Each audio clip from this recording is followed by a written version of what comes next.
el equipo de Relaciones Exteriores y Defensa de la Multisectorial Federal propone algunos de los puntos que se vinieron tratando como ejes articuladores a lo largo de las diferentes paneles que se fueron dando de relaciones exteriores y talleres también, fortalecer la unidad latinoamericana a través de la CELAC, el Mercosur y el restablecimiento de UNASUR con un enfoque social y popular, también defender el Atlántico Sur y Malvinas contra la ocupación y militarización británica, promoviendo una zona de paz y soberanía regional.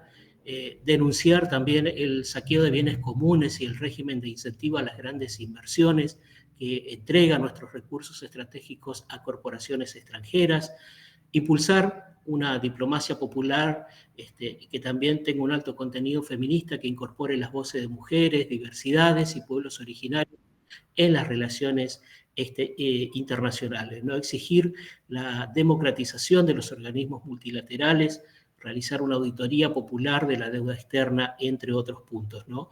Este panel no es solo para escuchar diagnósticos, es para tejer alianzas y construir acciones concretas que podamos llevar a nuestros territorios y a los espacios internacionales donde se decide el futuro de nuestros pueblos, porque la defensa de la soberanía no se negocia. Se ejerce en la calle y en las instituciones, se defiende con organización y conciencia, se construye desde abajo con todas y con todos, ¿no?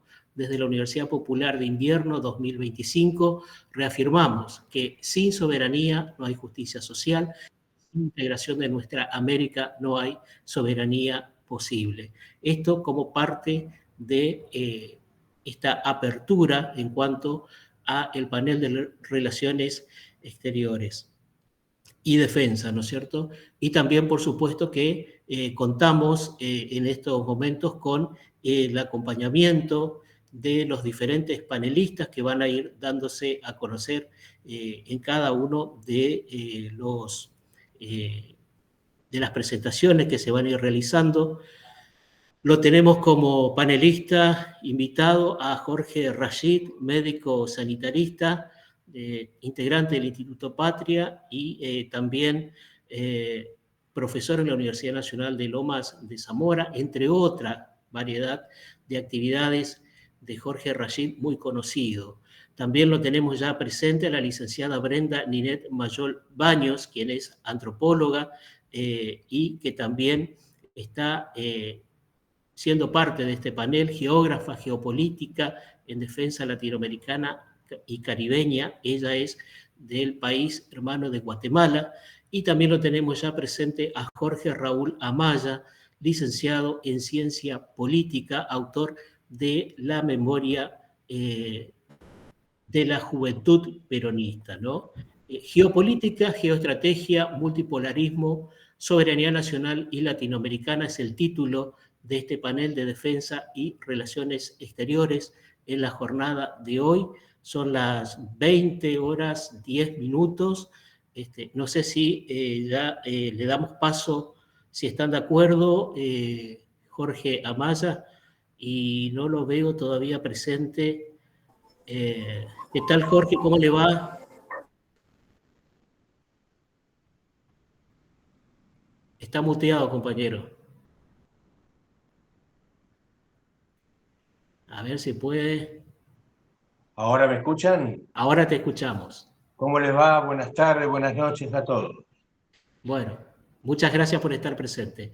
Ahora sí le damos paso y la saludamos muy efusivamente a la licenciada Brenda Mayol Baños desde el país hermano de Guatemala para hacer la apertura ya y dar paso a las primeras palabras, ¿no? Con respecto a este panel de defensa y relaciones exteriores. Muchísimas gracias, bienvenida Brenda, muchas gracias por estar esta noche aquí.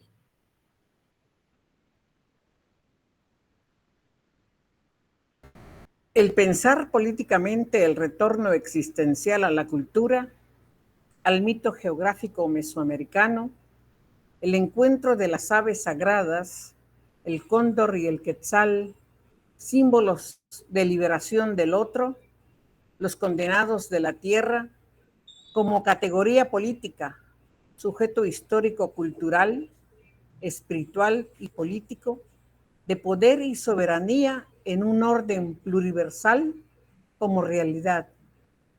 El Istmo y Mar Centroamericano geográfico, con el Quetzal como símbolo, se convierte en un punto de encuentro de polifonía con su propia subjetividad, dialogante, complejo y diverso en un cosmos comunal.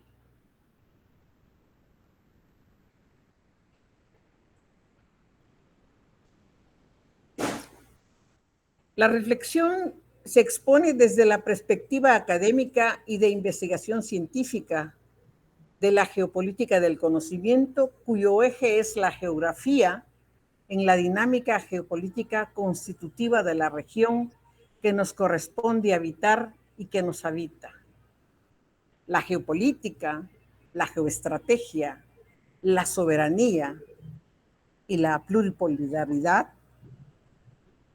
como corporalidad en la geografía. Vamos a ver aquí una serie de mapas que Dieguito me está apoyando, en lo que parto primero de la política exterior de los imperios en la encarnación del imperio británico en el imperio estadounidense. Esta política exterior de las relaciones exteriores de la primacía de Estados Unidos en el eje OTAN es la geopolítica escatológica maniqueísta. En este mapa se proyecta la imagen maniquea de un mundo en la estratagema militar, en la geografía de cercado del ojo del ser imperial del proyecto para el nuevo siglo estadounidense. La geopolítica escatológica maniqueísta, la ideología maniquea del mundo de la doctrina Monroe en la decadencia imperial del destino manifiesto, el paradigma civilizatorio que lo sostiene, aquí, en este mapa, si ustedes ven el cerco, el mundo es un campo de batalla entre fuerzas del bien y del mal, donde las naciones y los líderes son vistos como agentes de esas fuerzas en el conflicto cósmico. La ideología de la guerra perpetua para la paz infinita se proyecta en este mapa maniqueo de un mundo.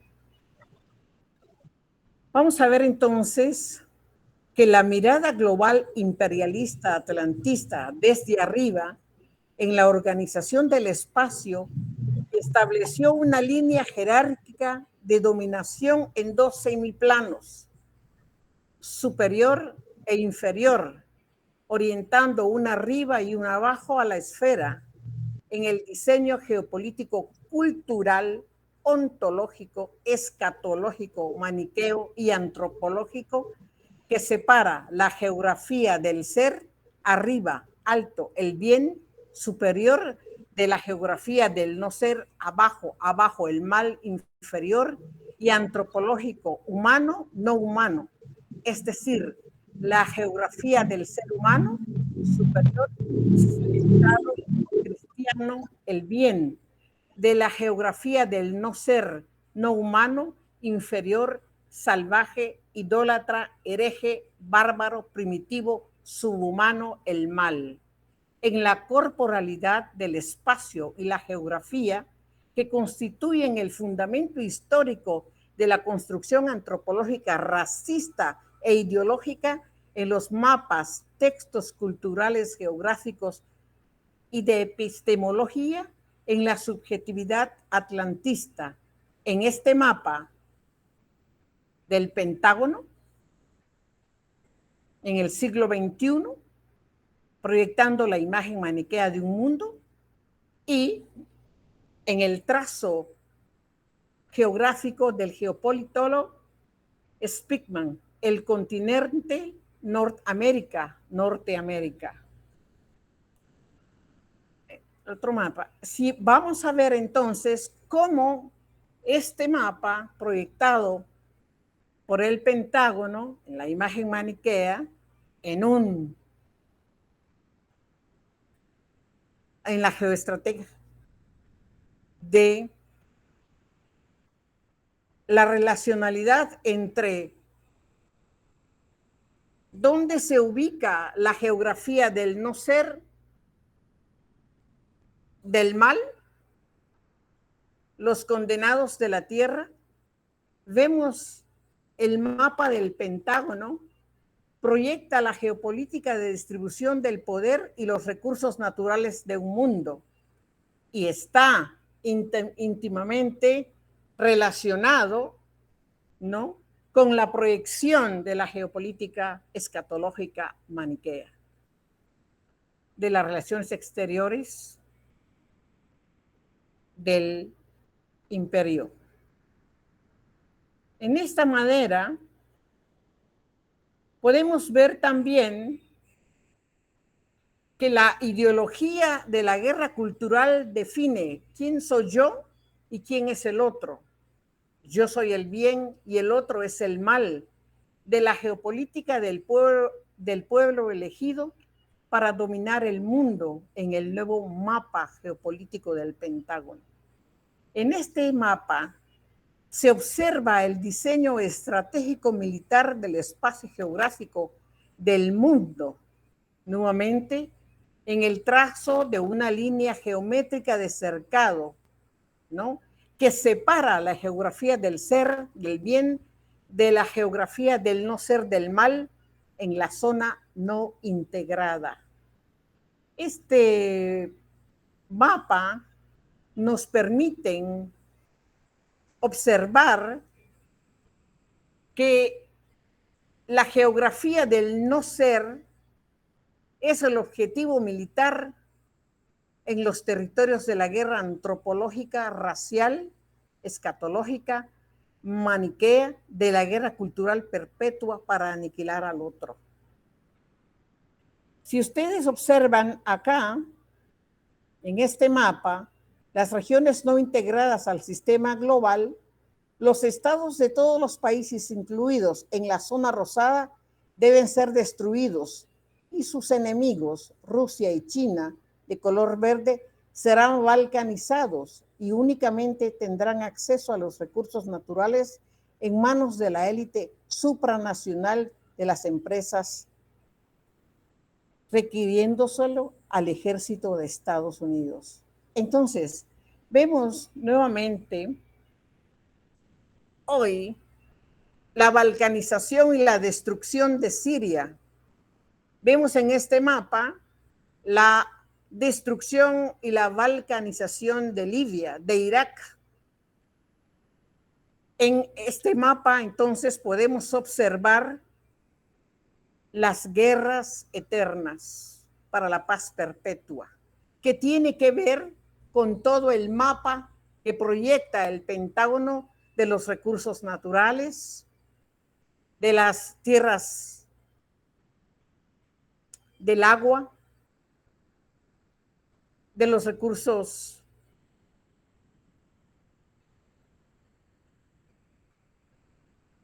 culturales, que ellos le llaman, para la aniquilación total de la vida. Entonces, en esto nosotros vamos a ver cómo se aproxima estas regiones no integradas en el color que nos permiten la negación del sujeto en la deshumanización del otro. Este mapa nos lleva también a comprender cómo la región de Centroamérica, el mar centroamericano, Circuncaribe y toda lo que es la parte de Colombia, Perú, Ecuador, Bolivia, esta zona, más la zona de color verde, en el mapa Speakman está considerado como un mapa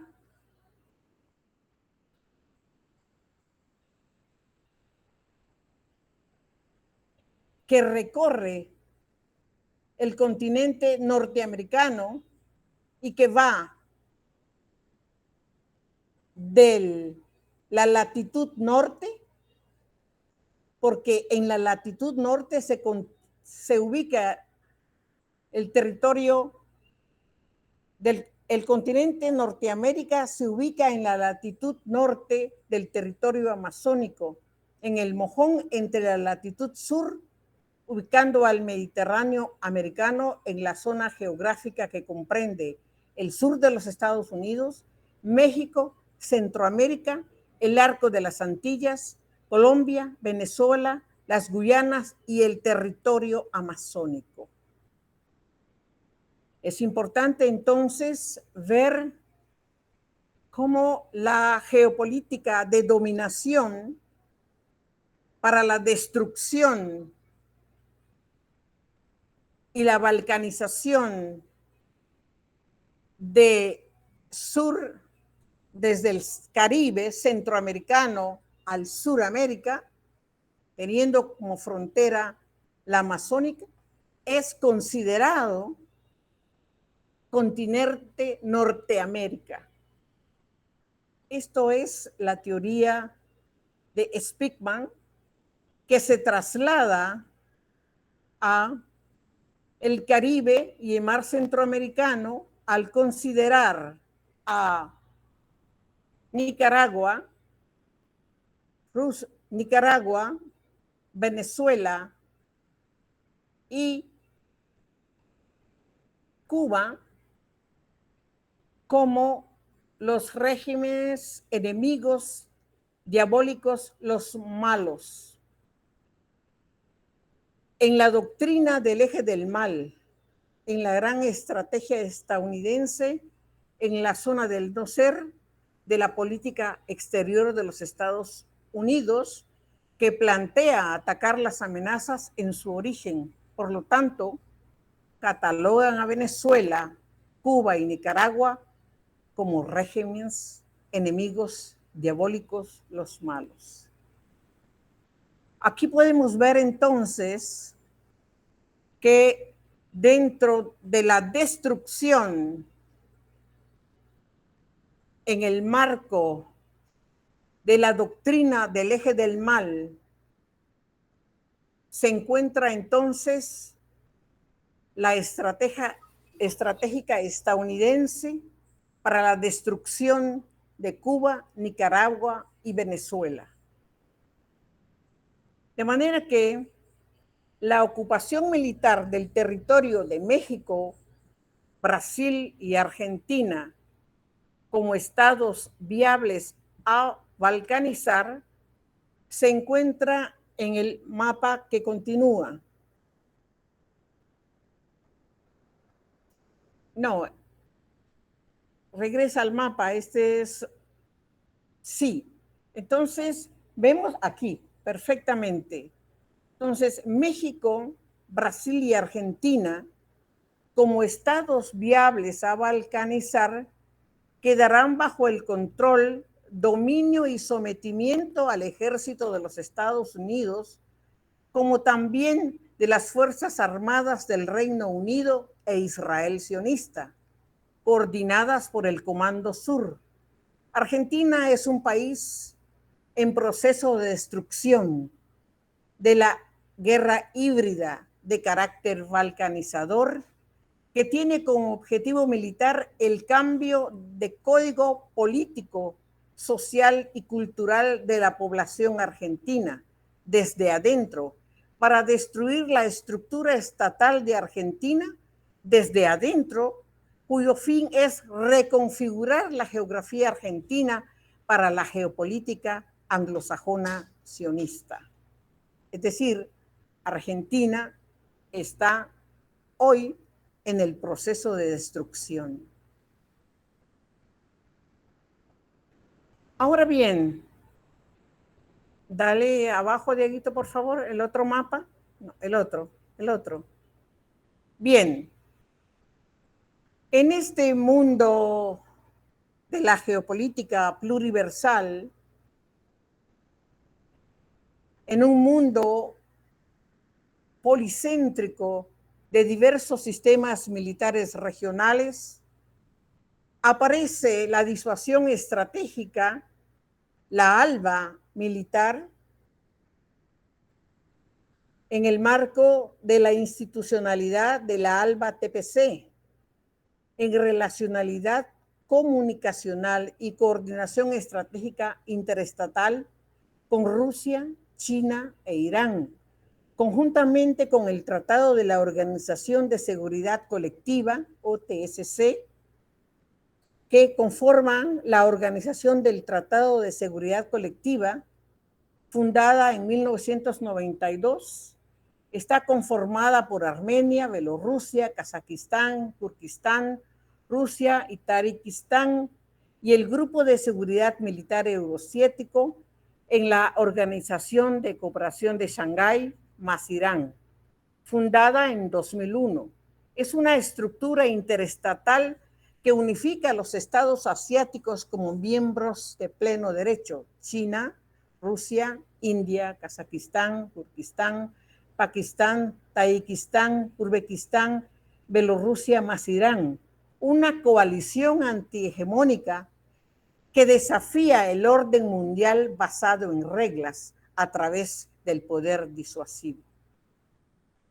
La propuesta de una alianza de nuestra América, del pensamiento de Sandino, está dentro del mundo pluriversal en un orden policéntrico de diversos sistemas militares.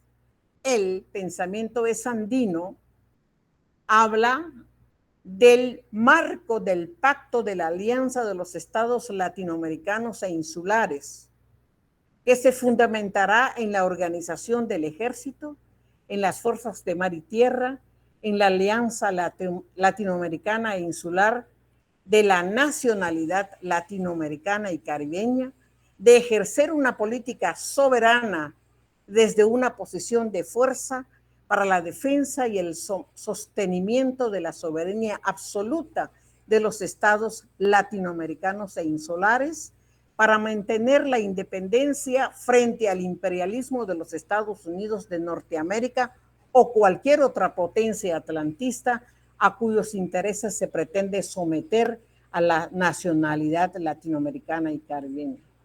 También encontramos la propuesta de una alianza de defensa para los países latinoamericanos y caribeños del comandante Hugo Chávez, y la propuesta de Brasil de defensa latinoamericana. Sin embargo, estos proyectos se quedaron allí, no se llevaron a cabo, porque esto permite la creación de un polo geopolítico independiente en Latinoamérica y el Caribe.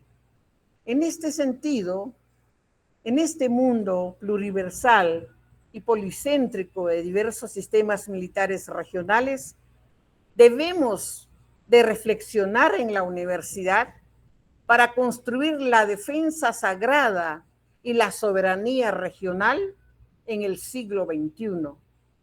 Porque la defensa, la estructura de la defensa y de la soberanía nacional está en la línea de la política de las relaciones exteriores de Estados Unidos y también que se encarna en la política anglosajona y sionista. Es decir, en este siglo en el que el mundo es pluriversal y policéntrico de diversos sistemas militares regionales, debemos reflexionar en la universidad la manera de sentipensar y construir con los pueblos la defensa sagrada y la soberanía regional. Es decir, que en esta exposición lo que en realidad es conocer a través de los mapas cómo la política exterior de Estados Unidos en la geopolítica de dominio para hacer en este mundo pluriversal la geopolítica que tiene que ver con la vida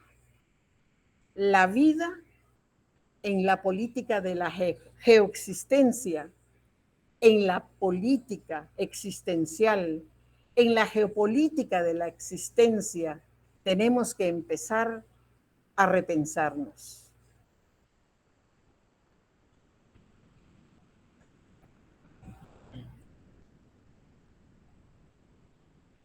Este mapa, entonces, esta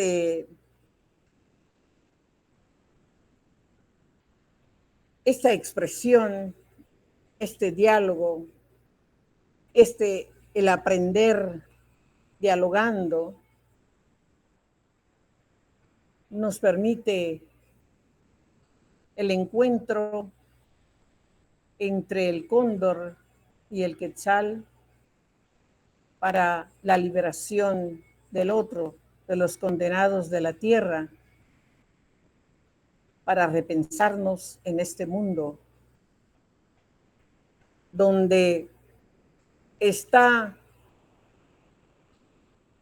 en el mundo de la cultura de la muerte, de la civilización de la muerte, que el Pojbuj y el Chilam Balam de Chumayel escriben, es el mundo donde la muerte reina sobre todo.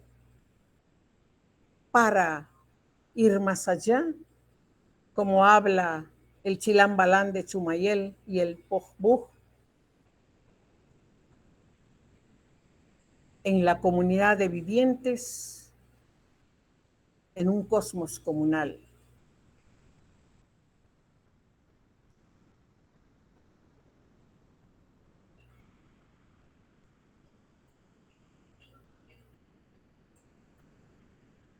Bien, es una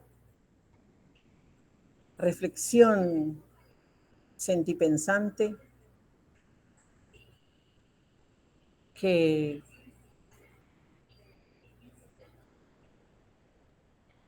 nos hace sentir y abrazar la vida, que es el principio de la defensa sagrada del cosmos comunal en nuestra geografía regional, latinoamericana y caribeña.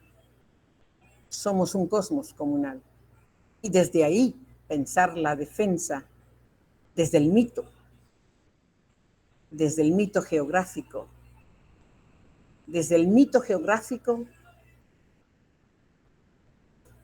mesoamericano y caribeño de los pueblos del sur.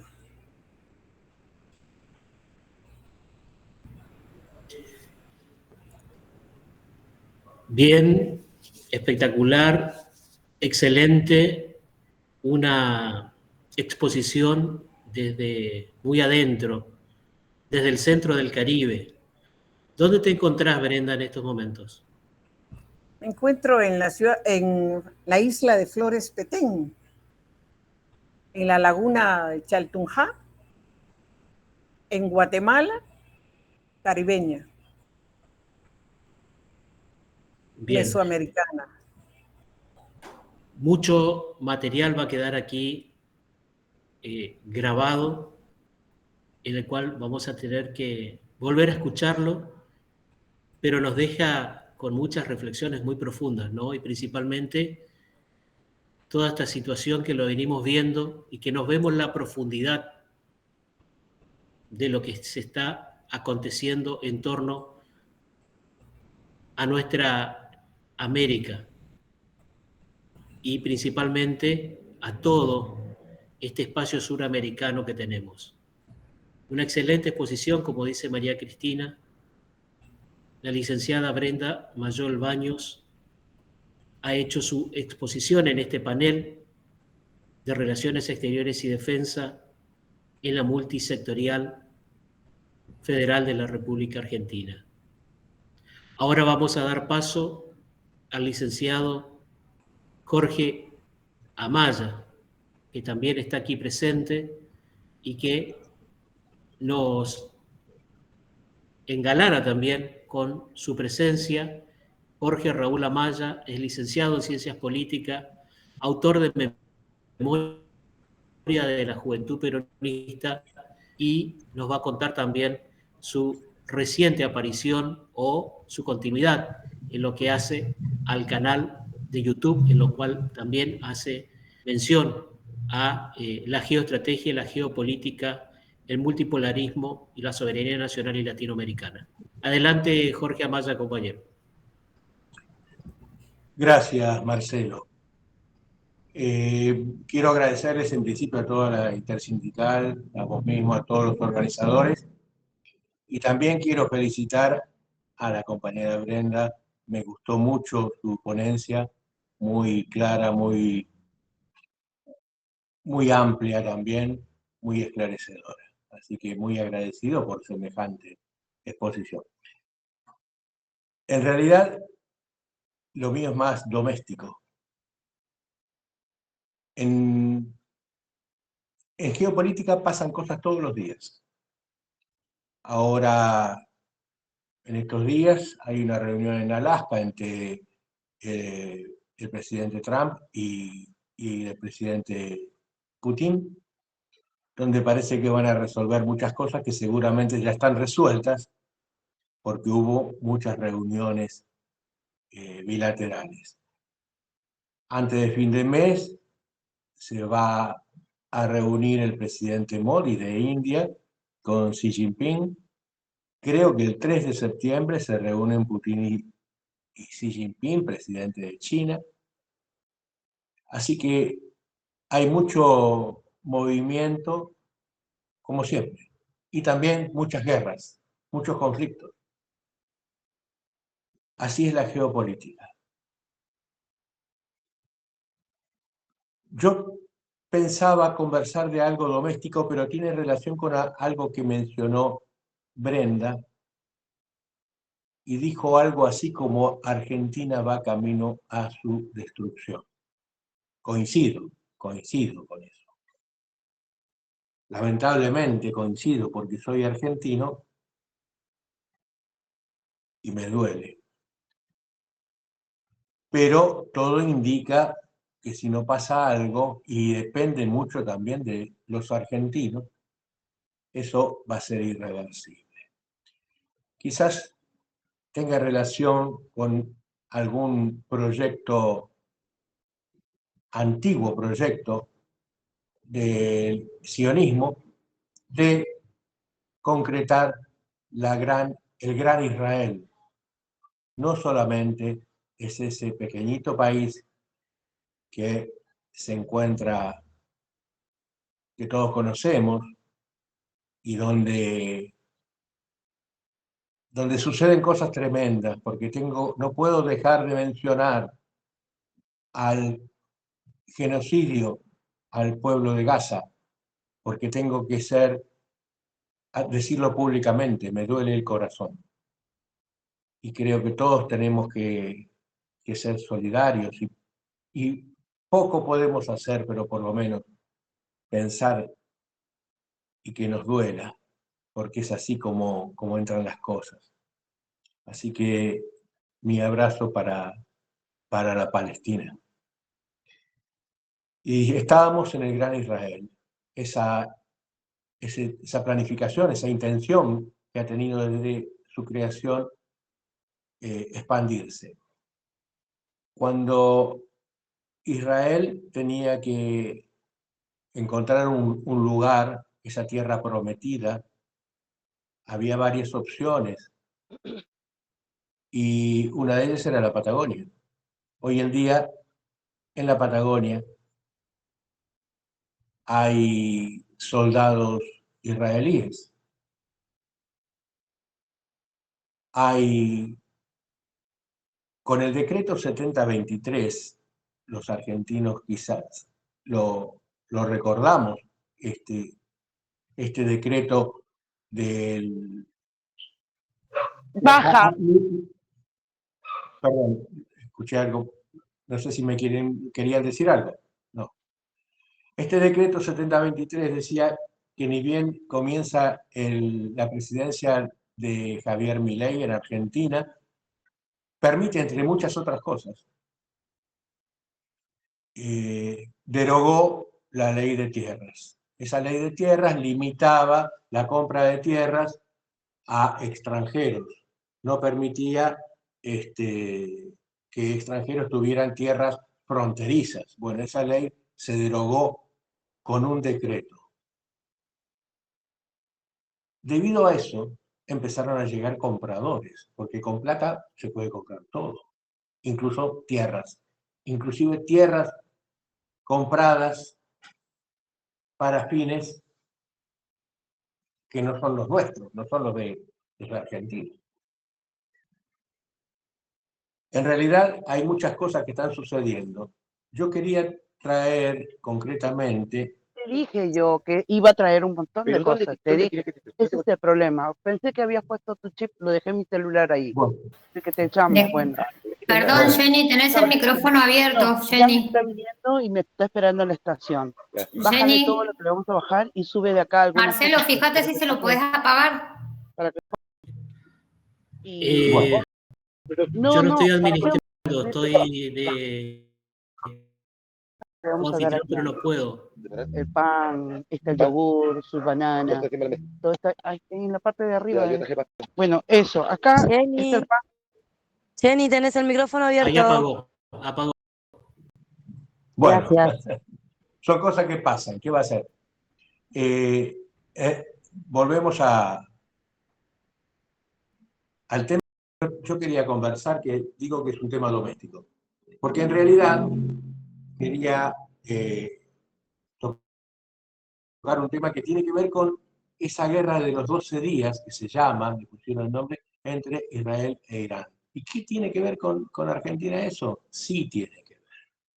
Lamentablemente sí tiene que ver. Yo quiero aclarar, primero, que no tengo ninguna información especial de ningún lado. Yo no viajé nunca a Medio Oriente, solamente leo los diarios, sigo a analistas geopolíticos, muchos que saben mucho y tocan todos los temas, y después ato cabos. Eso es lo que hago. Analizo. Entonces, hay una conexión de Argentina con esta guerra. Para aquellos que no recuerdan bien, voy a decir que el 13 de junio, y son muy importantes las fechas aquí, yo las voy a ir repitiendo. El 13 de junio de este año, Israel tomó la decisión de enviar aviones bombarderos a bombardear justamente una cantidad de puntos específicos de Irán.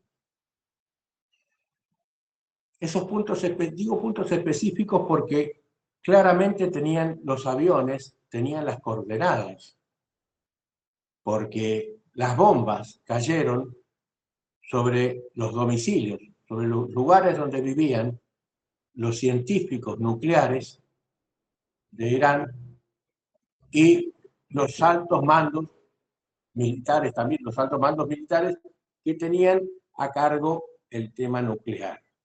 Murieron más o menos una docena de científicos nucleares y pongámosle una cantidad similar de militares. Las bombas, repito, las bombas cayeron, mataron a la persona que estaban buscando, al doctor en física nuclear fulano, a la familia, a los hijos y a los vecinos. Ese fue el bombardeo del 12 de junio. Por supuesto, una tragedia, pero las guerras son así. Las guerras en sí mismas son una tragedia. El caso que hay una agencia, la OIEA,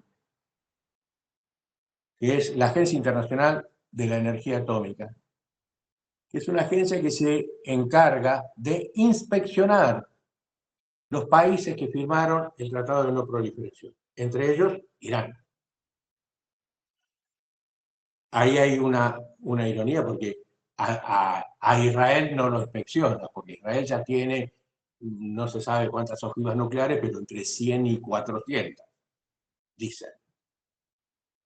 Pero sí inspeccionaba a Irán. Irán estaba y debe estar ahora mucho más, enriqueciendo uranio. Tenía unos 400 kilos de uranio preparados ya para uso pacífico.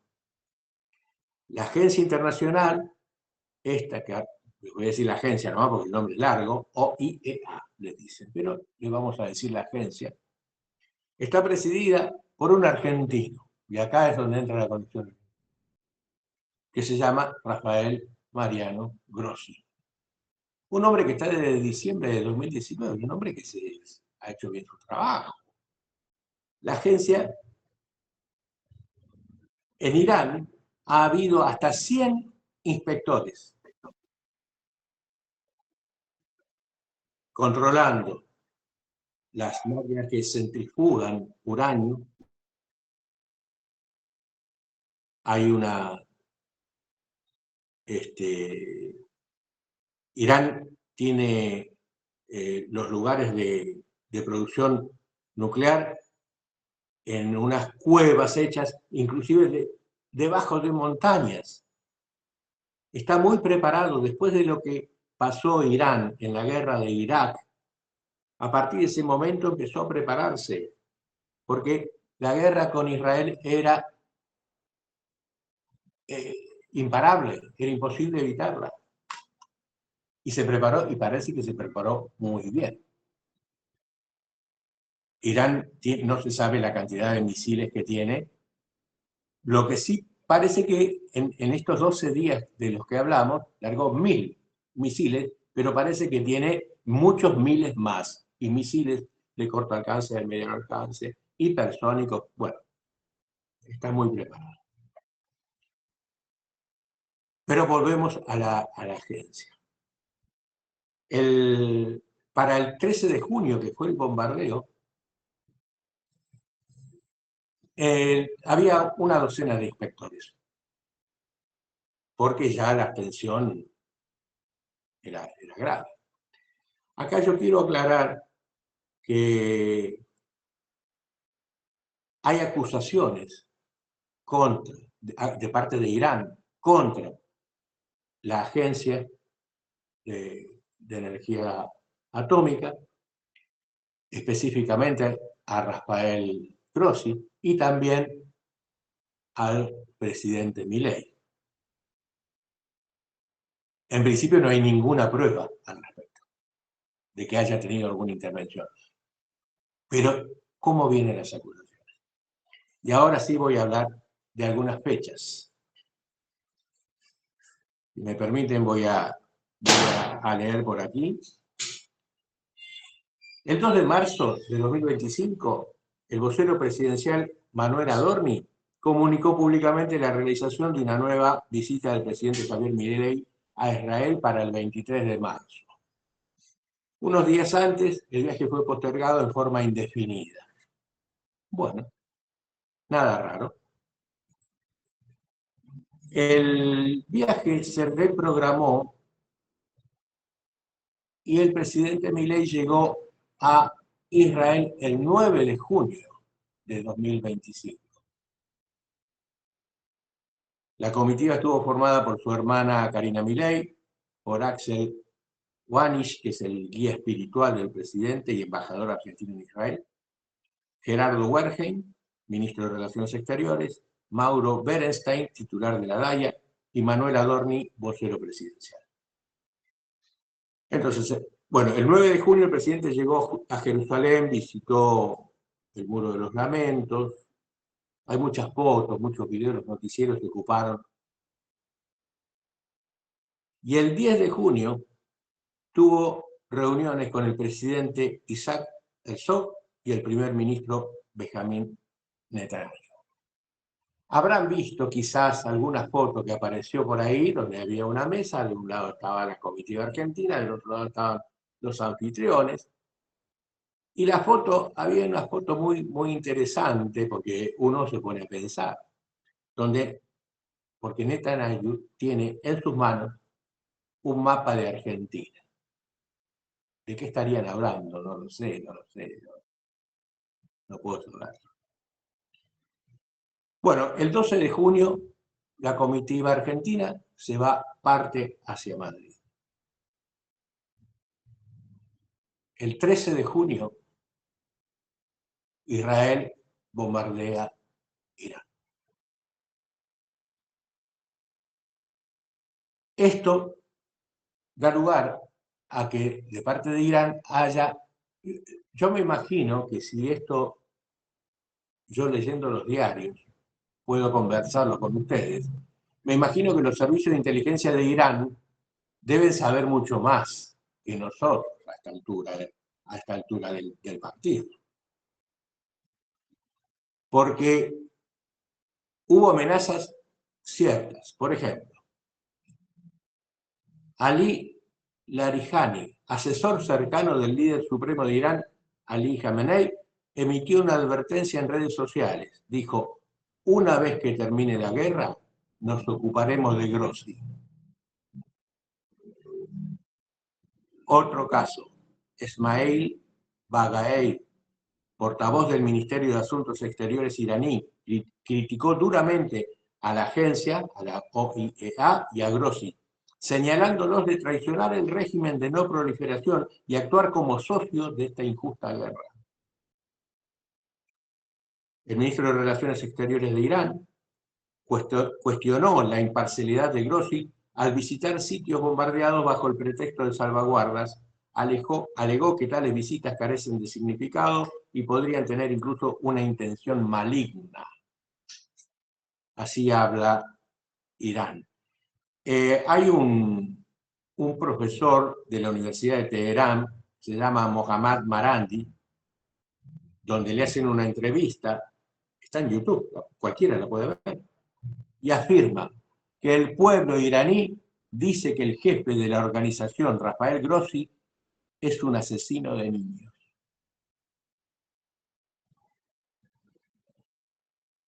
Así están las cosas.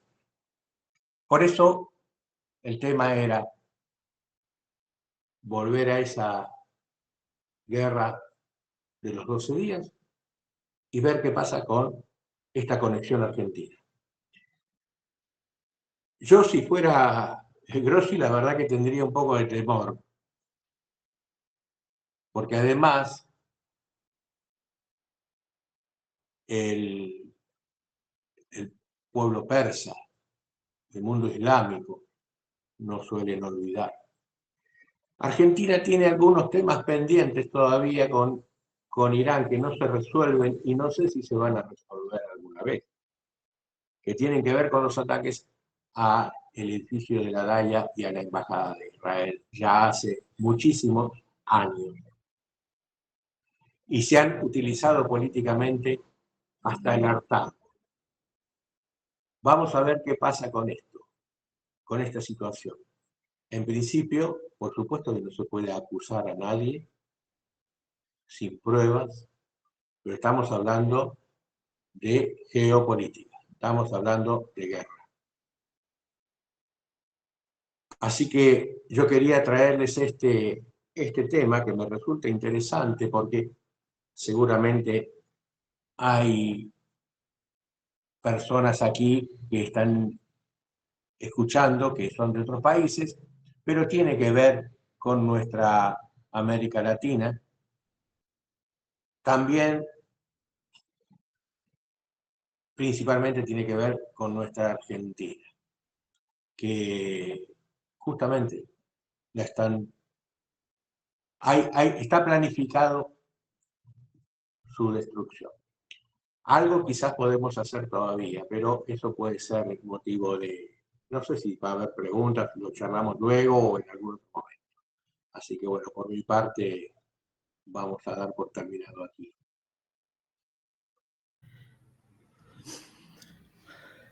Muy bien, muchísimas gracias, licenciado Jorge Amaya, también.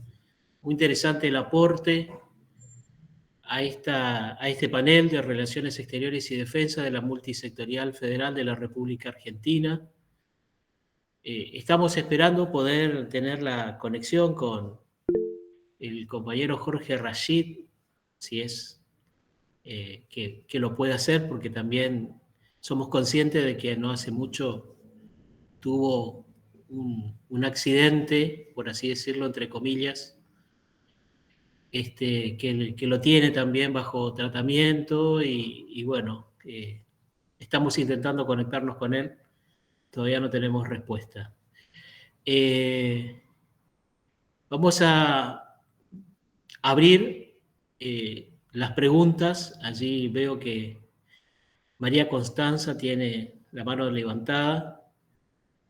Sí, María Guadalupe, exactamente, que podemos decir un atentado, exactamente. Es así como se lo definiríamos a esta situación que está atravesando Jorge Rashid y que también muchos otros participantes de lo que hace a nuestra América y que constantemente están colaborando con la multisectorial y con lo que es la conciencia en la República Argentina, ¿no?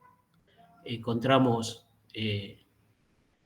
estos llamados de atención que cada vez esperemos no se hagan y no se naturalicen. María Constanza, adelante. Bueno, antes que nada agradecerte, Jorge. La verdad que no pensé que me iba a llegar tan directo. Tengo familia libanesa. Y hice así porque tengo tatuada la bandera del Líbano también. Realmente yo entiendo, no sé si tu mirada es similar, pero entiendo que cada desacierto de quien está sentado en el Poder Ejecutivo hace que nosotros cada vez más estemos sobre las brasas y no sobre la parrilla. Hace poco participé en una reunión que se hizo, que era un foro de salud de Latinoamérica, donde estuvo Ernesto Samper, y era bueno, ¿qué pasa con Argentina? ¿Y cómo se van a proteger? ¿Y cómo los argentinos van a proteger la soberanía? Y entonces yo tenía anotado una frase tuya, pero para repreguntarte que ¿cómo ves vos hoy a la nueva generación argentina y América Latina tomando las riendas de las políticas de la soberanía y de la justicia social? ¿Cómo crees que estamos?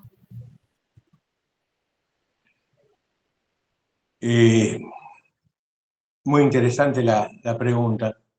Sabes, María Constanza, que por supuesto este panorama que hemos descrito, Brenda por un lado y yo por el otro, no es alentador.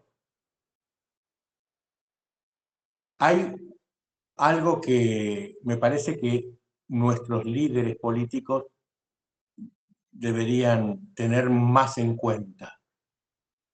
Y digo también, no, los líderes de los sectores populares y nacionales, que es la geopolítica. Quizás no la tienen muy en cuenta y sin embargo, la geopolítica es la que termina teniendo consecuencias en las diferentes naciones. Lo que sucede arriba termina golpeando abajo. Esto no lo digo yo, lo han dicho grandes pensadores de la política. Entonces tendríamos que ocuparnos un poco más. En Latinoamérica hay un hombre, un dirigente, que está siendo quien lidera y que tiene muy en cuenta los hechos que están sucediendo Porque aparte no solamente hay que comprender, sino que hay que tener coraje. Y hay que hacer cosas. Estoy hablando de ese líder, se llama Lula da Silva. Lula da Silva. En realidad, hoy en día Lula está haciendo algunas cosas extraordinarias, porque yo no recuerdo muchos presidentes que se hayan parado frente al mandamás de Estados Unidos y le haya dicho, acá no va a venir ningún gringo a llevarnos por delante o algo parecido. O sea, además de comprender, hay que tener coraje. Y Lula lo tiene. Ahora, desde Argentina tendríamos que acompañarlo. Nosotros hemos perdido una gran oportunidad porque cuando asume el presidente actual, desechó la posibilidad de que Argentina sea miembro pleno del BRICS. En realidad, yo creo que Argentina y los países sudamericanos, los países hermanos, no tienen que pelearse con nadie. No tienen que pelear con Estados Unidos ni enfrentarlo, tampoco con China. No. Tenemos que ser dialécticos. Yo creo, espero que en nuestro país vuelva la cordura.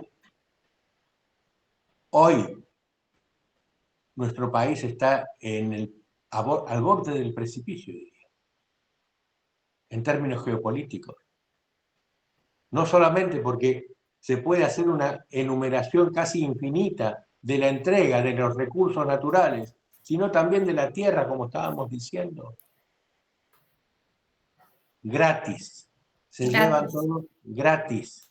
Bueno, y en Tierra del Fuego, que yo viví mucho tiempo, una vez el intendente planteó en un discurso del 2 de abril que la primera manera de hacer política y reivindicar las Malvinas era quitar los radares ingleses, porque nosotros hace muchos años que teníamos instalados radares ingleses. Y que ni hablar todo el resto de la Patagonia, ¿no? Benetton, Brown y lo que vos decías de los israelitas, de cómo vienen acá a entrenarse, porque para ellos es una vacación venir acá. Es mucho lo que está pasando. Tal cual. Así, ¿sabes? Uno piensa que voy a hablar de Argentina porque, bueno, ha salido el tema. Argentina tiene capacidades que a veces suenan increíbles, porque Argentina hace satélites. Hace satélites y unos satélites pequeños y también está en marcha, aunque está paralizado porque es así, el lanzador de satélites Tronador 2.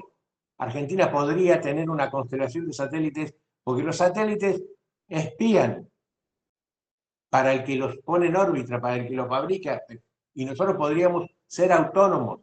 Argentina fabrica reactores nucleares, puede exportar, y hay por lo menos 80 países que serían potenciales compradores. Argentina tiene el conocimiento, ni hablar del gas.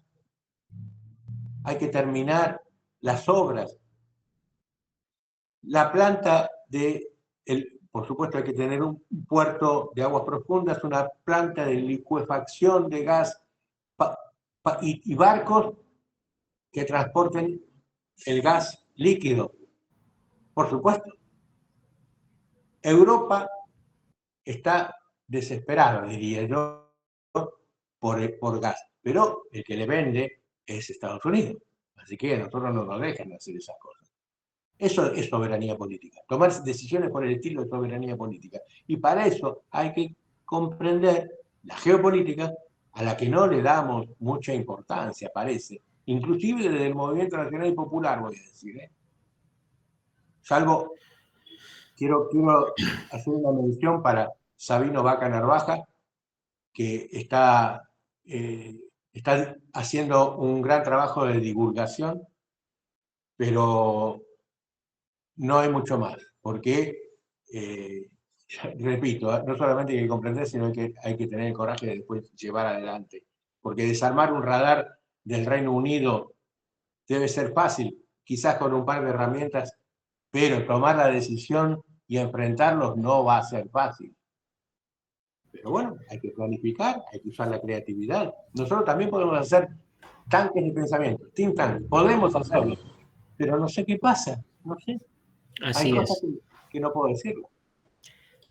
Muchas gracias, María Constanza. Jorge, la palabra la tiene ahora Imelda Lilian Sarmiento, que había pedido la palabra. Adelante, Imelda. Imelda, ¿estás escuchando? Bueno, también tiene la palabra Hugo Diego Rodríguez y luego Carlos Pérez. Imelda, ¿estás escuchando? No, parece que no. Adelante, Hugo.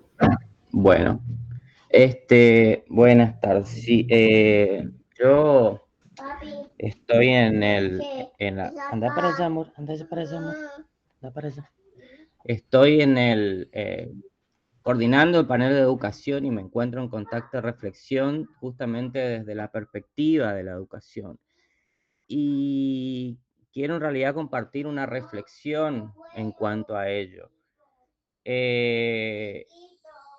Culturalmente, nosotros tenemos un pasado reciente que aplicó este tipo de ideología, la ideología maniquea, que separa la realidad entre bien y mal, y creo que funcionó muy bien en nuestra cultura, ya que lograron que la sociedad, por lo menos argentina, que es la desde la cual puedo hablar, demonicen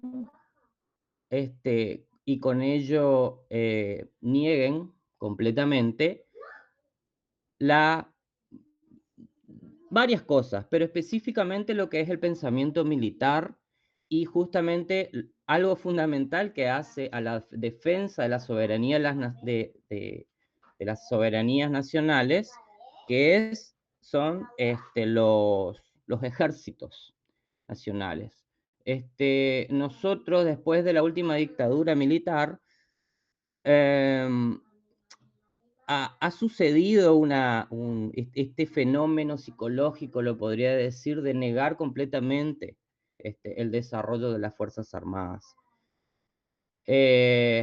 Obviamente, detrás de ellos, y pensando en lo que es la educación y la formación en todas nuestras fuerzas, está detrás de ellos todos los métodos pedagógicos de formación de fuerza a través de lo que son los métodos autoritarios y métodos de tortura.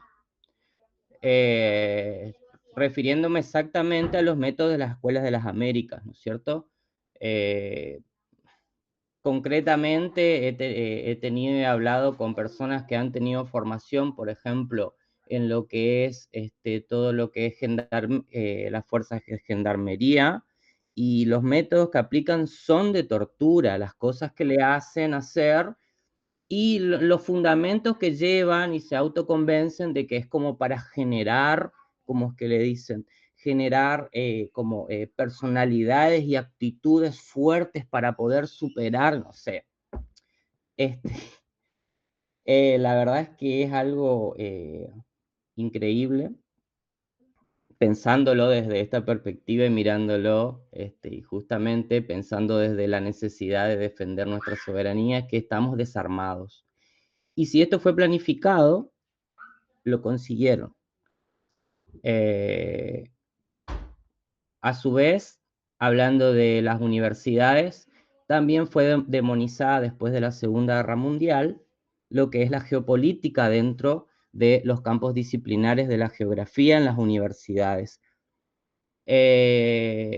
La geografía regional vino a reemplazar a lo que se daba antes como geopolítica, y teniendo algo así, digamos, tomando como elemento crítico, como que por la geopolítica, algo así, se producían las guerras, qué sé yo, sí, no, no podría profundizar al respecto, pero la cuestión es que la geopolítica fue eliminada de las currículas universitarias, o por lo menos de muchas, ¿sí? No tengo el conocimiento de todas las universidades de nuestro país, pero por lo menos en la UNE, en la Universidad Nacional del Nordeste, fue así, ¿sí? Eso es la reflexión que quería compartir. Muchas gracias, Hugo. Imelda, ¿estás? Hola, Imelda. Bueno, Carlos Pérez, adelante, te escuchamos. Bienvenido, compañero. Sí, buenas noches, compañero. Un gusto estar con ustedes y compartir este momento.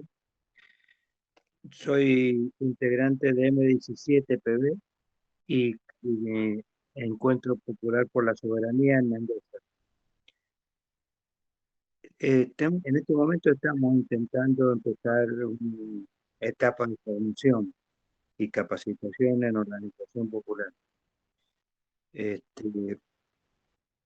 Hay tres cuestiones que yo quisiera tocar a partir de lo que explicó Jorge. Tengo eco, lamentablemente. Primero, falta una conducción estratégica clara del proyecto nacional y popular. Segundo, falta un gran compromiso de los que se dicen dirigentes con la historia de liberación nacional y de lo que significa la construcción de soberanía nacional en la mayoría de nuestras dirigencias de casi todos los partidos políticos y agrupaciones. Pelean por un cargo, pelean por un espacio, pelean por un cachito de poder y se olvidan de que vamos a perder la casa completa si siguen así. Y quiero hacer memoria que esto que está pasando de una manera distinta con otro método ya nos pasó en el 73, después de que Estados Unidos abandonara Vietnam, la aplicación de una política sobre América Latina, la destrucción de las democracias, la preparación del grupo Cóndor, del operativo Cóndor, la muerte de miles de compañeros en toda Latinoamérica y el intento de borrar la historia de lucha de liberación del pueblo americano y de la posibilidad de lograr la unidad latinoamericana. Si nosotros no logramos transmitir a los jóvenes en la universidad, en los barrios, en las agrupaciones, va a ser muy difícil que no solamente los dirigentes se hagan cargo, sino que alguien pueda defender esa postura de compromiso con la nacionalidad y con la soberanía, que es completa. Es soberanía nacional, de territorio, es soberanía de riqueza y distribución de esa riqueza, y es soberanía popular en cuanto a la toma de decisión del futuro del país. Esto requiere no solamente el compromiso político e ideológico, sino también una metodología que permita llegar con claridad y con profundidad a las capas más, digamos, más olvidadas de nuestra población, de los barrios, de las comunidades, de las universidades. Se discute por arriba y no se discute lo profundo, porque cada día, todos los días, hay un hecho político estratégico que nos aleja de la libertad y de la soberanía, tanto en lo que se hace a nivel internacional, a nivel latinoamericano, como a nivel nacional y en materia de política de destrucción de instituciones que son de alguna manera una reserva de la democracia para que no arrasen nuestra historia completa. Hay que volver a la raíz, hay que volver a la historia, hay que volver a dar el debate sobre la continuidad de los valores humanos y fundamentalmente de nuestra historia, del compromiso histórico de la mayoría de los grandes héroes que tuvo nuestra patria y de los últimos que han hecho todo lo posible para que Argentina sea libre en un mundo libre. Bueno, gracias.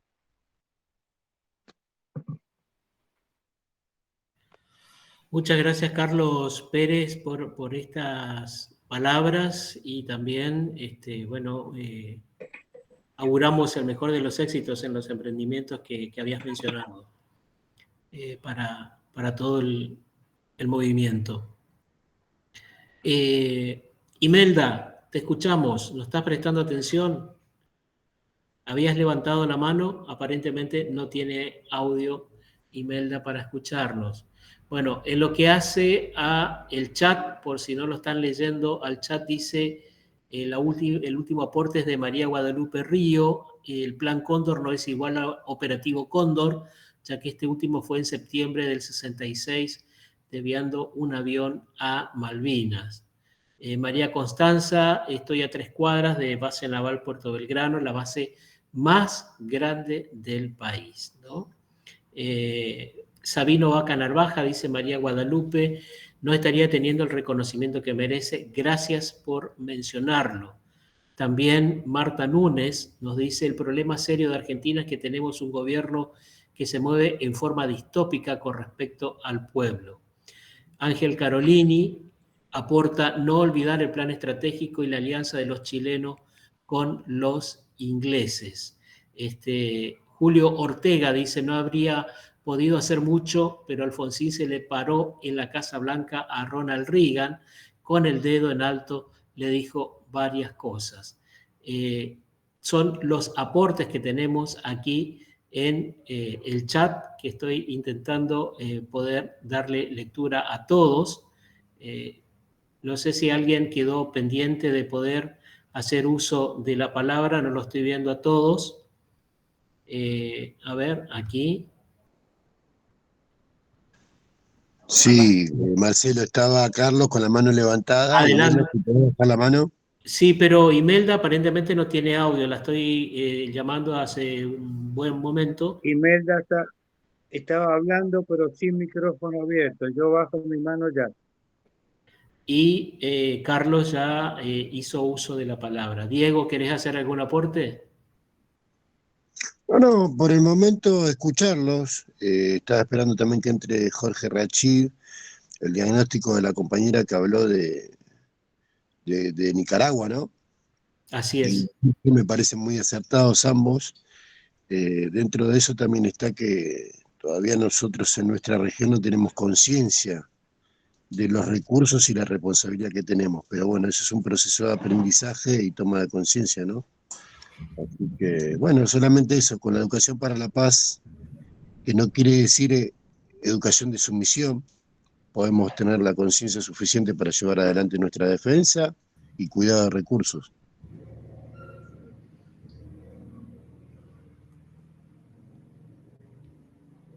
Bueno, Diego, muchísimas gracias. Pablo, no sé si querés hacer algún aporte. Nosotros estamos aquí a la espera de que pueda participar con el Rachid, pero hasta ahora no hemos podido comunicarnos con él. Adelante, Pablo, te escuchamos. Correcto, Marcelo. Bueno, agradecer la presencia de todas y todos. No sé si me escuchan bien. Tuve, por problemas de conectividad, que conectarme desde otro lugar hoy, pero aprovechar para agradecer la presencia de los panelistas. Por supuesto, muy importante los conceptos de Brenda y sobre la dinámica de balcanización, preguntarnos sobre el análisis del IRSA. Acá nosotros tenemos en este momento en funcionamiento desde los 90 un proceso de reconfiguración de la división política de Sudamérica a partir de estos corredores bioceánicos, consolidándose en términos de infraestructuras, de comunicaciones, disponibles para abonar estos procesos de profundidad. Cuando abordamos el enfoque de lo que iba a ser esta universidad de invierno, la verdad es que empezamos a hacer un recorrido poblacional desde la Via Yala, pasando por 1810, por 1910. El proceso de fragmentación del continente es evidente y hoy, además, parados frente a esta realidad que en el caso, por ejemplo, del Norte Grande, nos para en reformas constitucionales, incluso en conflictos y en contradicciones jurídicas entre el nuevo orden constitucional de estas reformas con la Constitución incluso nacional. Entonces, hay acá una tensión que es propia de la planificación que se dio hacia Sudamérica desde este proceso extractivo y que promete acentuar esta tensión avanzando sobre los territorios y sobre los ecosistemas de todas las comunidades que habitan Sudamérica. Digamos, creo que este es uno de los temas que sería muy importante poner sobre la mesa para tratar de arrojar una mirada, toda vez que en efecto vemos que este proceso de balcanización es natural de un proyecto planificado y para el que hicieron endeudar a todos los pueblos de Sudamérica con el Banco Interamericano de Desarrollo, construyendo las infraestructuras funcionales para estos procesos extractivos. Entonces, arrojar esta inquietud a los compañeros, a Jorge, a Brenda, a ver qué reflexión les merece esto, que es realmente muy preocupante y lo tenemos encima.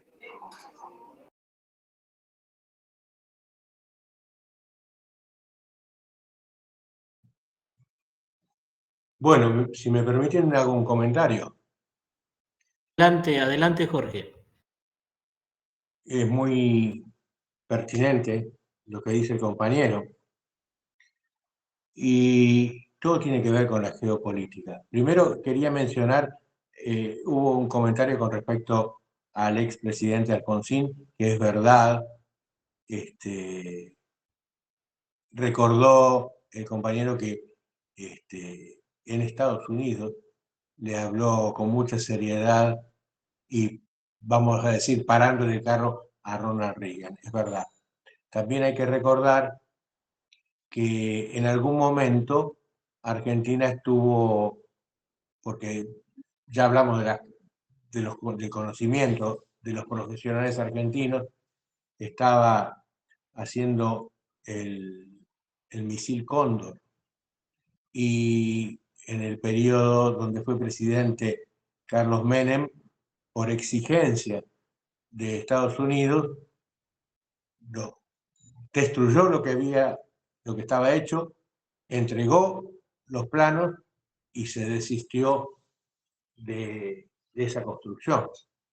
Y también estaba pensando, mientras hablaban los compañeros, que si bien debería haber educación política y geopolítica, si no, no estaríamos como estamos, debería prestarse más atención a estas cosas. Yo creo que cualquiera que tenga un poquito de ganas se da cuenta. La apertura, yo estuve presenciando la apertura donde estuvo el compañero Evo Morales, y ahora en agosto hay elecciones en Bolivia.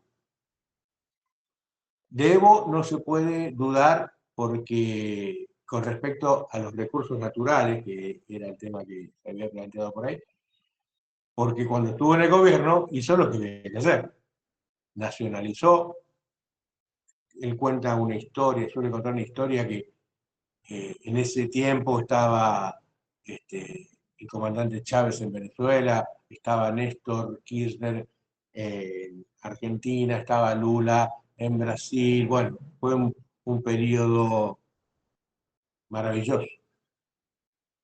Y en algún momento contaba Evo que tenía el tema de la nacionalización del gas, estaba con ese tema, y habló con Lula y habló con Néstor Kirchner, porque él decía que quería nacionalizar y bueno, y no era fácil.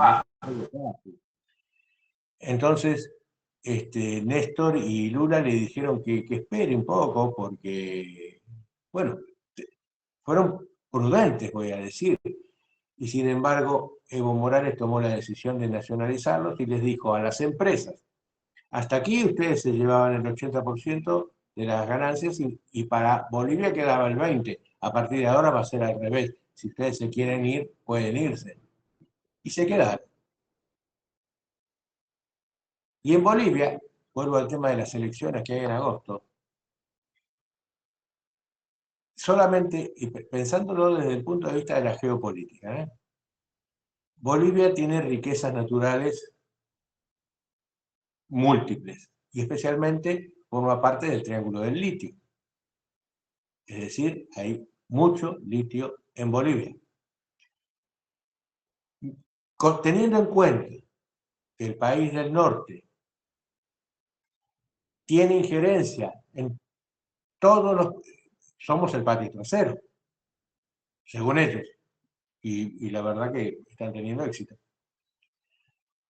Es probable que la central de inteligencia haya participado, colaborado, o como quieran llamarlo, en la campaña de algunos de los candidatos presidenciales, haya puesto dinero para la campaña. ¿Es probable o no es probable? Yo no lo sé, pero es seguro que lo hizo. Seguro que hay un candidato con posibilidades de ganar que después va a tener que devolver facturas, va a tener que devolver favores al país del norte. Y los favores, el país del norte te los cobra en recursos naturales. Eso es geopolítica. Ahora, nosotros desde aquí, conversando, podemos percibirlo. Por supuesto que algunos votantes bolivianos lo deben considerar, lo deben tener en cuenta, pero creo que no todos. Porque si no, yo no tengo una idea de quién puede ser, pero no lo puedo decir porque es solamente una idea que tengo yo. Evo lo mencionó. A Evo intentaron asesinarlo. Evo hizo mención, no cuando hizo la apertura de este ciclo, sino en otras oportunidades. Eso es el comentario que quería hacer solamente. Así que paso la palabra a otro compañero. Bien, les comento un poco, en el chat dice Néstor Ro, tenemos un electorado que no sabe ni a qué van a ir a votar, como sucedió en la elección anterior, con lo cual soy plenamente consciente cómo ha de ser nuestro futuro. Lucía Susana Rodríguez, es cierto lo que dice Jorge, hoy somos patio trasero, Macri y Milei, ellos financiaron su campaña. Julio Ortega dice, el colapso de la economía de Estados Unidos tiene que ver con su codicia cimentada en el neoliberalismo, pero porque también existían los países de Oriente donde los supuestos explotados se quedaron con todo. Julio Ortega, creo que deberíamos reflexionar un poco más respecto de las acciones de Oriente. Me preocupa la mirada marcada de los planes y acciones de Occidente, Estados Unidos, Inglaterra, casi como si fueran los únicos que juegan, pero también están China, Rusia, Irán. Lucía Susana Rodríguez dice, es tremendo lo que está pasando hoy día, no sé cómo defender porque el extractivismo es quien manda. Néstor Ro dice, la exposición de Brenda y Jorge me han dejado paralizado. Había escuchado algo, pero no como lo comentaron hoy. Lo tenemos allí, la mano levantada. Pablo Luis Caballero, adelante.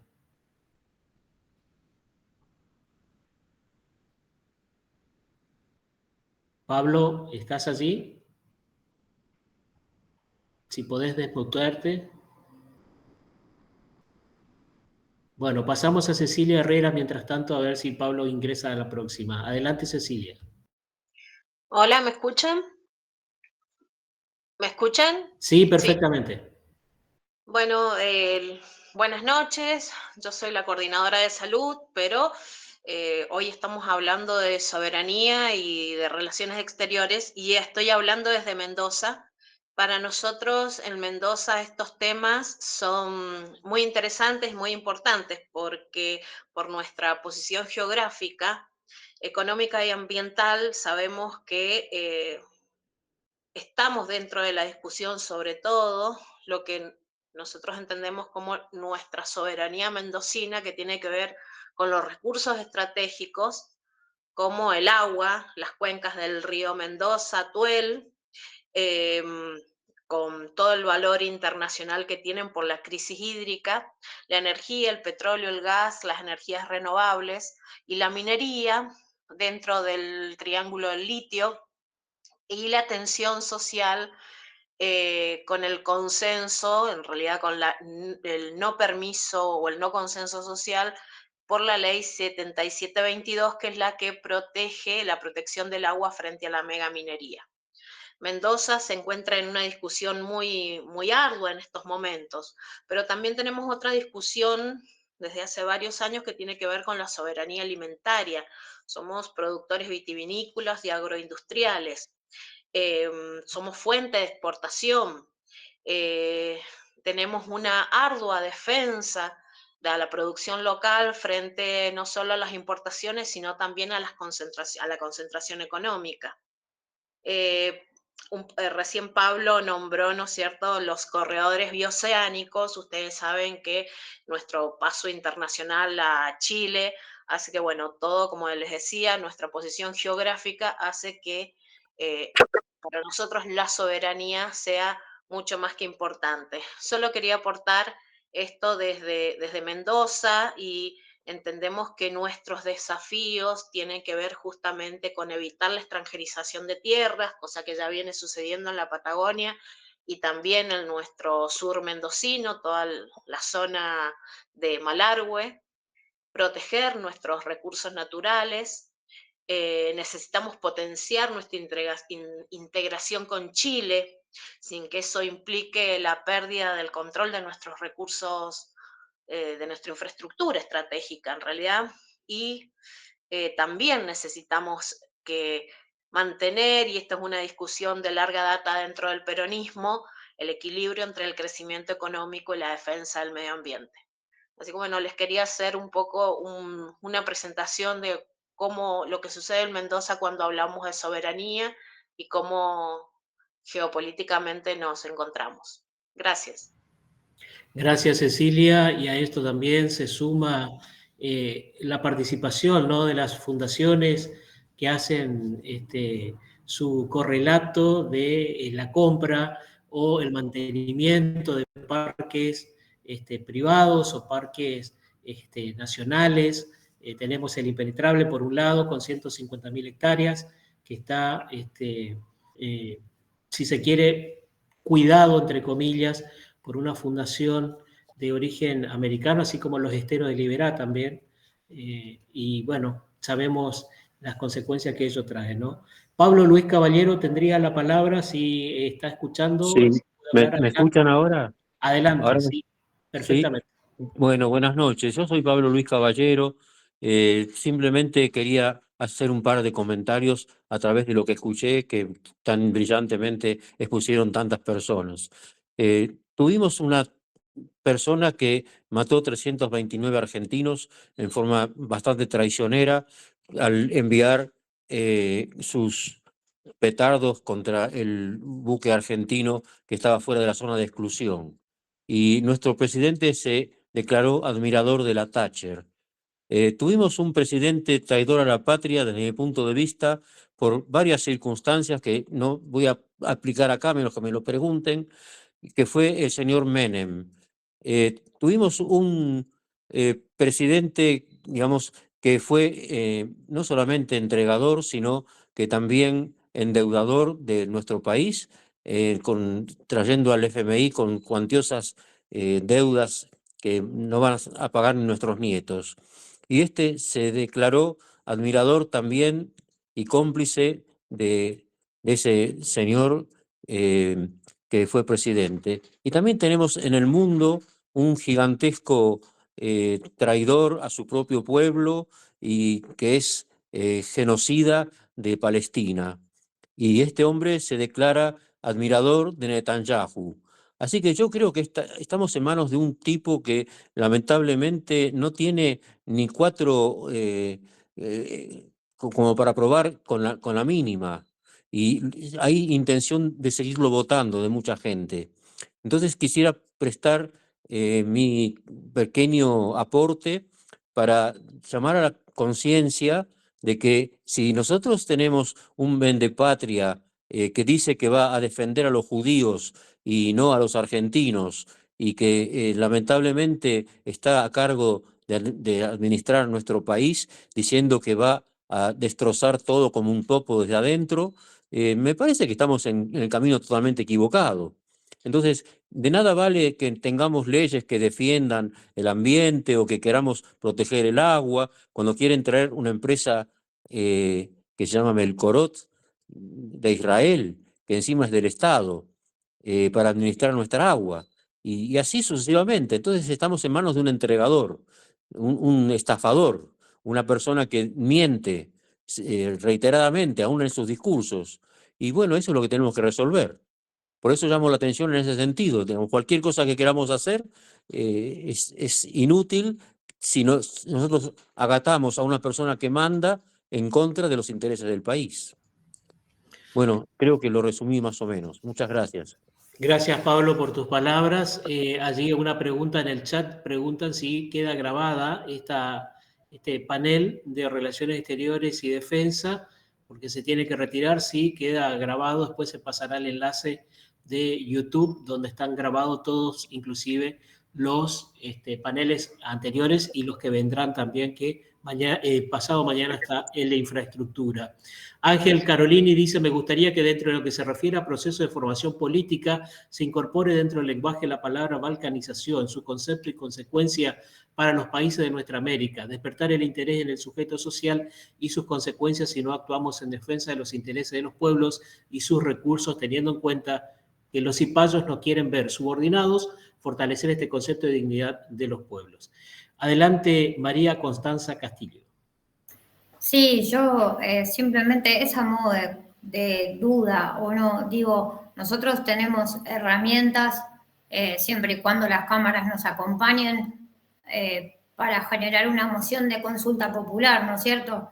Digo, porque si todo el tiempo no podemos salir a protestar porque nos revientan a palos, me parece que también desde la iniciativa popular habría que ver de qué manera se puede generar una consulta popular, más allá que muchas veces puede ser no vinculante, pero lo que decide el pueblo vale.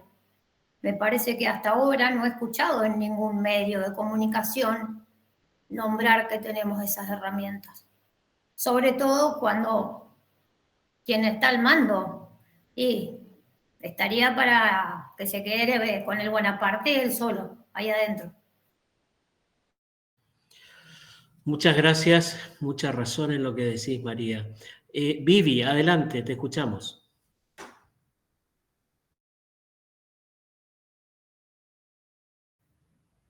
Vivi, tenés el micrófono muteado, ¿podés hablar? Ahora sí, ¿me escuchan? Sí, perfecto. Hola, bueno, buenas noches a todos. Sí, estuve escuchando muy atentamente, empecé a escuchar a Brenda y después a todos los demás que siguieron hablando, y bueno, cada uno hizo su aporte, los cuales me parecen muy, muy importantes, muy significativos, ¿no? Yo lo que creo es que hablan de que la empresa Melcorot y qué sé yo, esto fue firmado, Melcorot fue Guado de Pedro, con una comitiva, cuando era ministro del Interior, en una visita oficial a Israel, a entregar el agua dulce de la Argentina. No nos olvidemos de eso, porque si no parece ser como que todo se diluye en una gran masa gris, donde nadie es responsable de nada. Ahora, el único responsable es Milei. Milei, por supuesto que es responsable, nadie lo duda, y es un desastre de presidente. Pero Milei es una creación del sionismo para conseguir un proyecto con la Argentina. Eso es Milei. En eso estoy de acuerdo con Ariel Umpierres, es una idea de él esta, ¿no? Yo lo sigo a Ariel Umpierres en YouTube, es interesante, porque tiene mucha información, así como otros. Alfredo Jalife también de México, o sea, grandes, digamos, estudiosos de la geopolítica y que opinan muy abiertamente, no le tienen miedo a nada, opinan muy abiertamente. Entonces nosotros deberíamos ser un poco más conscientes de que estamos rodeados de traidores en el campo nacional y popular, traidores. Traidores y, como dijo uno de los compañeros, nada más ocupándose de conseguir un carguito, alguna cosa, cuando en realidad está en juego el futuro de la Argentina. La Argentina está siendo entregada. No sé cómo vamos a hacer para recuperarla. Pero hay un juego muy sórdido y muy siniestro de todos los medios hegemónicos, de las clases políticas, de todos los partidos políticos, menos los de izquierda, que son conscientes de lo que está pasando, y dentro del campo nacional y popular hay muchos traidores, o si no son traidores, son muy ingenuos, cosa que no creo. Así que bueno, eso es lo que yo quería decirles. Muchas gracias. Gracias, Vivi, por tu aporte. Moisés Cárdenas dice en el chat, Simón Bolívar dijo, los Estados Unidos que parecen destinados por la providencia para plagar la América de miserias a nombre de la libertad, en una carta fechada el 5 de agosto de 1829. Esas palabras son proféticas, tenemos que tener alerta a estos dichos del Libertador, que justo es lo que pasa hoy. Adelante, Oscar Luque, te escuchamos, bienvenido.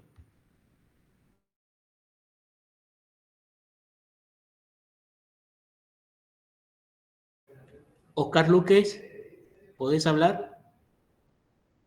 Desmuteate porque está cerrado tu micrófono.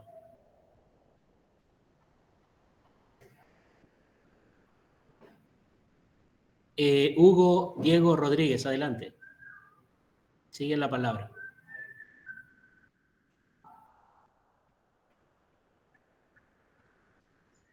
Buenas, sí,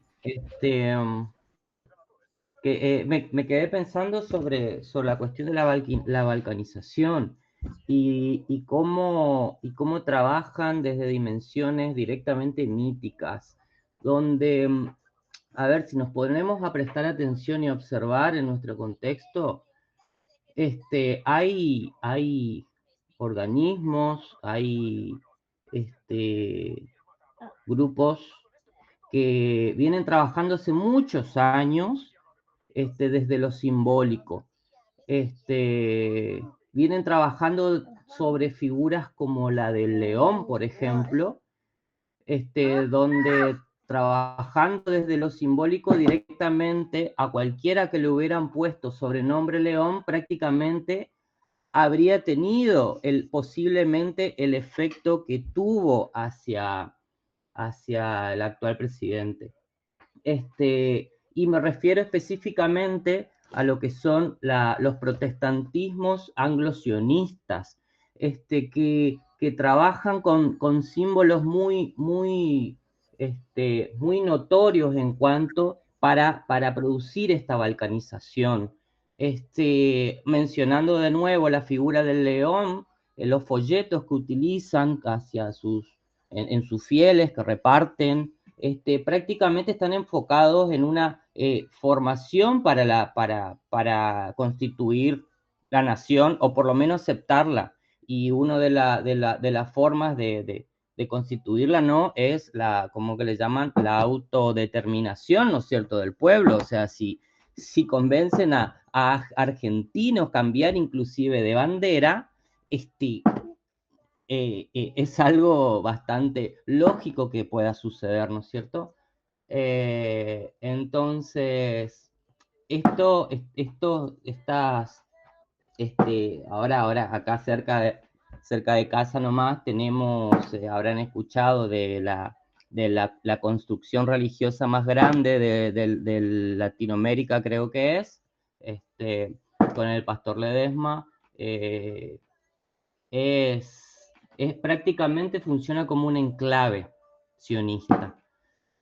Y pensándolo, hace décadas que vienen trabajando simbólicamente para producir esto.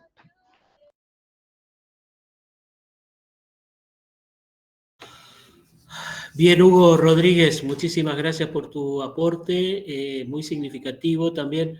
Queda la palabra allí pendiente de Oscar Luque. Oscar Luque, te escuchamos, si podés desmutear tu micrófono. Leer el chat, si se puede. ¿Me escuchan? Sí, se escucha. Después sigue Raúl Segarra. Antes de ingresar Oscar Luque, yo les voy a decir, me voy despidiendo, agradeciéndole enormemente, porque yo tengo que dejar mi ámbito laboral y dirigirme a mi hogar, y me lleva un trayecto de unos minutos. Les dejo el cierre para que lo haga Pablo Cercovich, el coordinador, en mi humilde aporte que los pude coordinar en esta noche. Les agradezco muchísimo a Brenda Mayolbaño desde Guatemala, a Jorge Amaya, que estuvo presente. Lamentamos que no haya podido venir a estar con sus palabras tan elocuentes, ¿no? Jorge Rashid, algún problema habrá tenido, después hablaremos. Oscar Luque, adelante. Muchísimas gracias a todos por estar presentes. Muy buenas noches. ¿Me escuchan? Sí, adelante, Oscar. Bueno, yo lo que quería hacer era un pequeño aporte en cuanto al tema de la balcanización.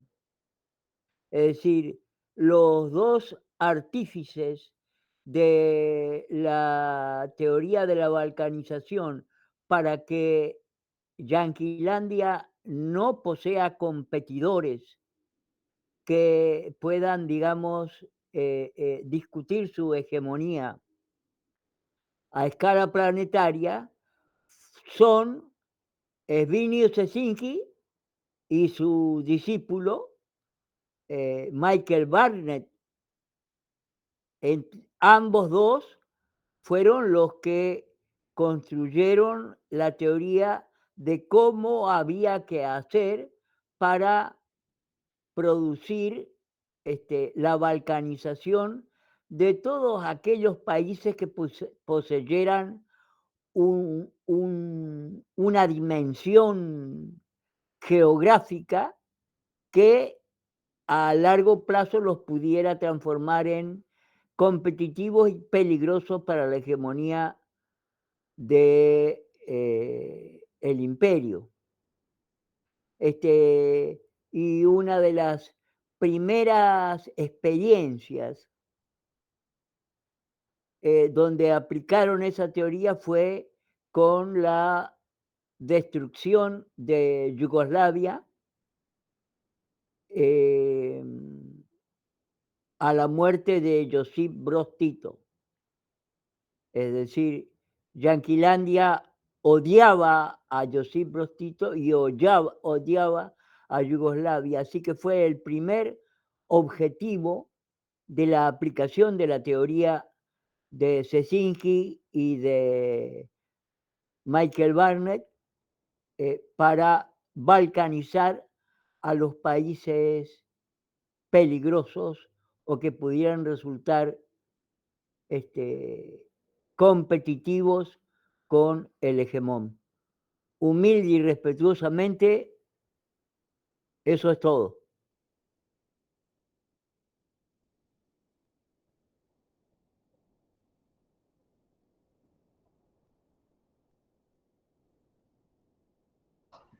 Bien, Pablo, ¿estás por ahí?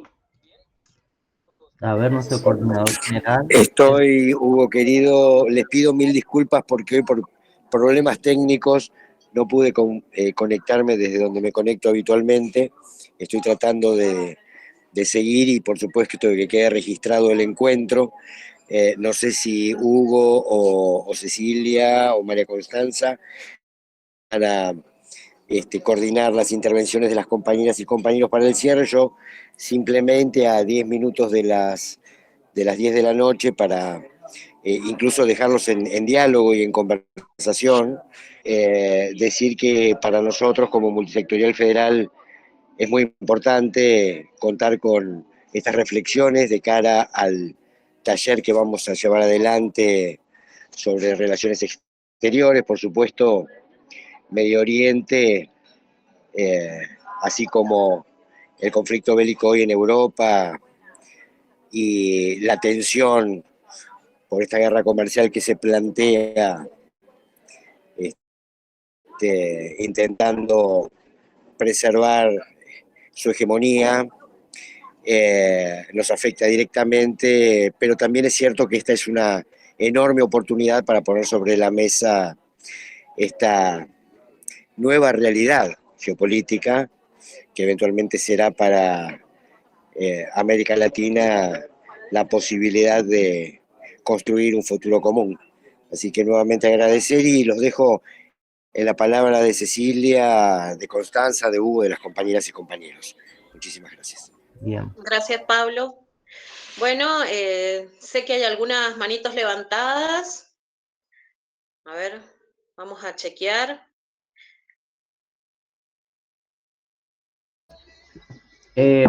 Acá puedo leer una intervención, acá un comentario. Por favor, Hugo. Sí, por favor, Hugo.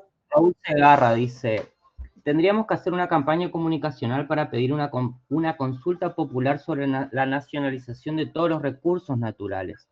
A ver, yo creo que el estar constituidos por provincia y que las provincias tengan la soberanía de los recursos es una forma de defensa de los recursos. Imagínense si estarían nacionalizados los recursos con Milei como presidente nacional, ya estarían absolutamente vendidos todos los recursos naturales.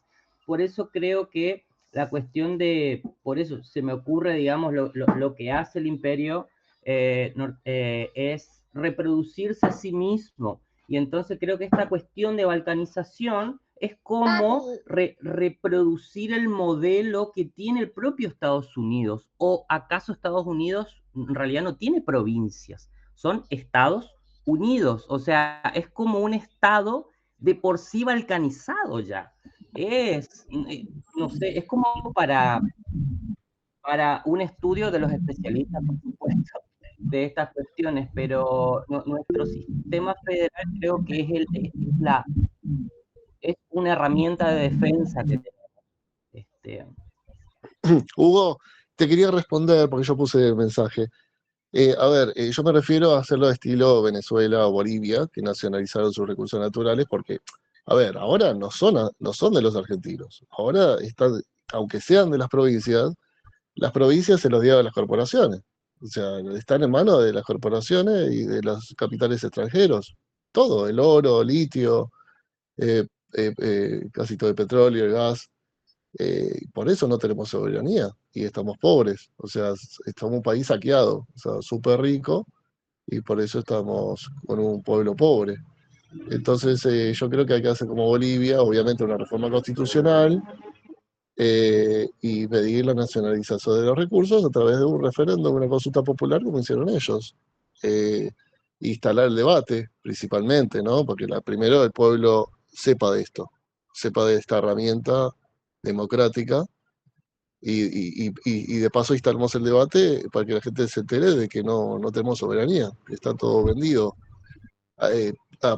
Obviamente esto pasa por los políticos corruptos, y casi no paga, antes que Milei le sacara las retenciones al oro la semana pasada, desde el 83 hasta ahora, no pagaban casi nada de impuestos. O sea, estamos saqueados literalmente, claramente.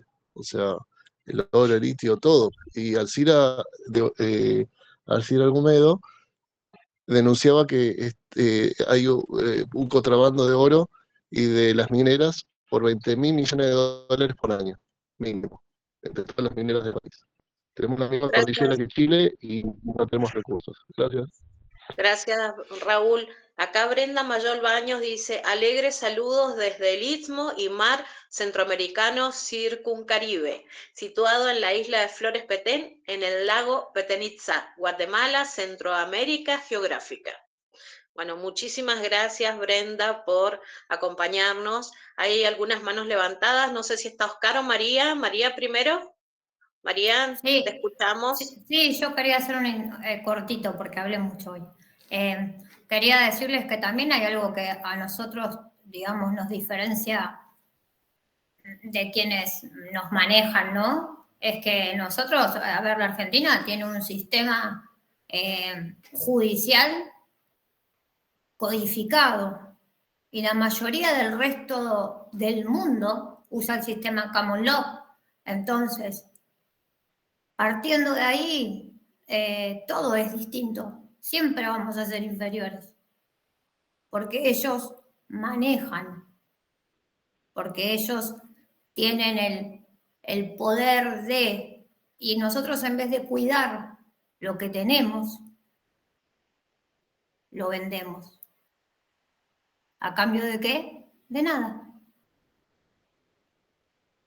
Porque no nos dan nada. Y la justicia creo que también es otro tema a plebiscitar, ¿no? Si no, miremos lo Acuña y Barona.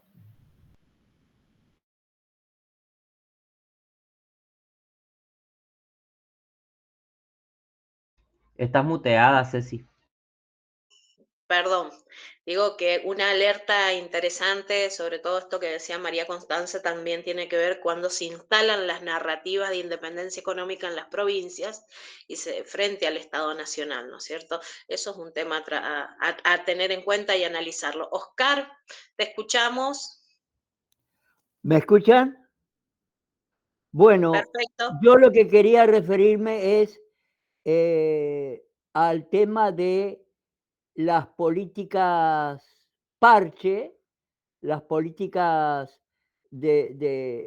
focalizadas, la nacionalización de los recursos naturales tiene que estar englobada en una visión mayor, en una propuesta mucho mayor de Asamblea Nacional Constituyente soberana,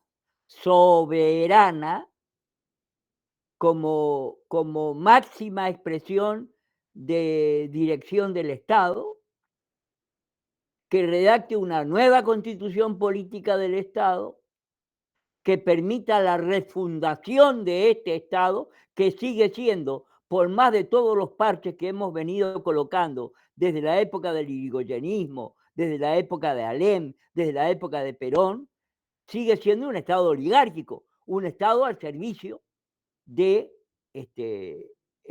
las clases dominantes. Entonces, hasta que no produzcamos ese hecho, la refundación del Estado, para que realmente sirva a los intereses populares, a los intereses, lo vamos a hacer, sonrisa Cecilia Herrera, lo vamos a hacer cuando tengamos el fusil de la FDI en la cabeza. Ahí recién vamos a reaccionar, porque realmente es así.